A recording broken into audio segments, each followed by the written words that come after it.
मुजफ्फराबाद में बरसाती नाले खतरनाक सूरत हाल इख्तियार कर चुके हैं। ज़लज़ले के बाद शहर के मुतादिद इलाके कंक्रीट के जंगल में बदल गए हैं। लोगों ने शवाई जैसे नालों पर तजावुज़ात करके घर तामीर कर लिए हैं।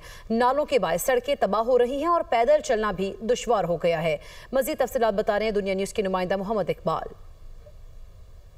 8 अक्टूबर 2005 के होलनाक ज़लज़ले में जब आज़ाद जम्मू कश्मीर के मुख्तलिफ इलाकों में बड़े पैमाने पर जो है नुकसान हुआ था, लोगों के घर जो है वो मुकम्मल तौर पर तबाह हो गए थे, तो लोगों ने मुजफ्फराबाद की तरफ जो है शहर की जानब जो है नकल मकानी की और ये शवाई नाला है और लोगों ने नालों के इर्द गिर्द भी जो है काफ़ी घर जो है तामीर कर रखे हैं। और यहाँ पर जब भी बारिशें होती हैं तो इन बारिशों के दौरान जो है यहाँ पर बड़े पैमाने पर नुकसान भी होता है, लोग मुतासर होते हैं और लोगों के लिए जो पैदल चलने का रास्ता है वो भी ख़त्म हो चुका है। जबकि यहाँ पर 1 किलोमीटर जो सड़क है लोगों ने अपनी मदद आपके तहत यहाँ पर तामीर की थी, वो भी ये नाला जो है बहा कर ले गया है। कुछ लोग भी हमारे साथ मौजूद हैं, हम इनसे जानने की कोशिश करेंगे इस हवाले से वो क्या कहेंगे। जिन्होंने ज़मीन बेची उन्होंने ये भी नहीं देखा कि बिल्कुल नाले में तो काफ़ी इश्यूज आ रहे हैं। अब तो वो आगे से दीवार भी गिर गई है और ऊपर पीछे से मकान को भी मतलब दरारें सी पड़ रही हैं हल्की हल्की। बहुत मुश्किल है, रास्ता नहीं और कोई नहीं, रोड नहीं, तो पता है कि छोटा सा पुल था गया, कितनी परेशानी है हम लोगों को, बच्चों को। शहरियों का यही कहना है कि एक तो नालों के इर्द गिर्द जो है हिफाजती दीवार तामीर की जाए ताकि जो इलाका मकीन हैं उनकी मुश्किलात में कमी आ सके। और साथ साथ ये भी कहा गया है कि